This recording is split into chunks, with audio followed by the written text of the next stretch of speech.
সৌগত মণ্ডল বোলপুরের একটি অনুষ্ঠানে বলেছে যে তিনি বিধায়ক হতে চান না, জেলা সভাপতি হতে চান না, তিনি মানুষের হয়ে কাজ করতে চান।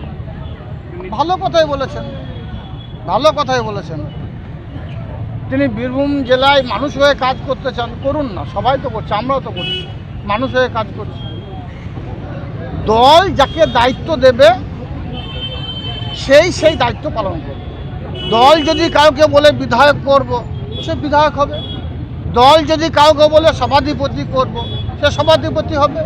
দল যদি কাউকে মনে করে যে আপনাকে এমপি পদে কন্টেস্ট করতে হবে, যদি আমার সৎ সাহস থাকে আমি কন্টেস্ট করব, আমার সৎ সাহস না থাকে তো কেন কন্টেস্ট করব?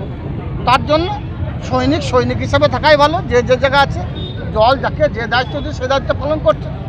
হয়তো কাউকে এমএলএ, বীরভূম জেলায় দেখুন লক্ষ লক্ষ মাটি মানুষের সৈনিক আছে, সবাই তো এমএলএ এমপি সভাধিপতি হতে পারে না। কাউকে সৈনিক হয়ে থাকতে হবে, কাউকে শাখার সঙ্গে দায়িত্ব নিয়ে থাকতে হবে। সবাই তো সেভাবে দায়িত্ব নিয়ে আছে, তিনি সৈনিক হয়েই থাকবেন।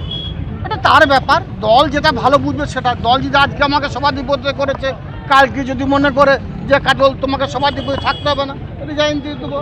যদি দল মনে করে আমাকে অন্য কোনো পদে নিয়ে যাবে, অন্য কোনো দায়িত্ব নিয়ে যাবে, যাবো। দল যদি মনে করে একটা গ্রাম পঞ্চায়েত দায়িত্ব দেবো, নেবো। দল যদি মনে করে প্রধান করবো, প্রধান হবো। দল যদি মনে করে মেম্বার করবো, মেম্বার হবে।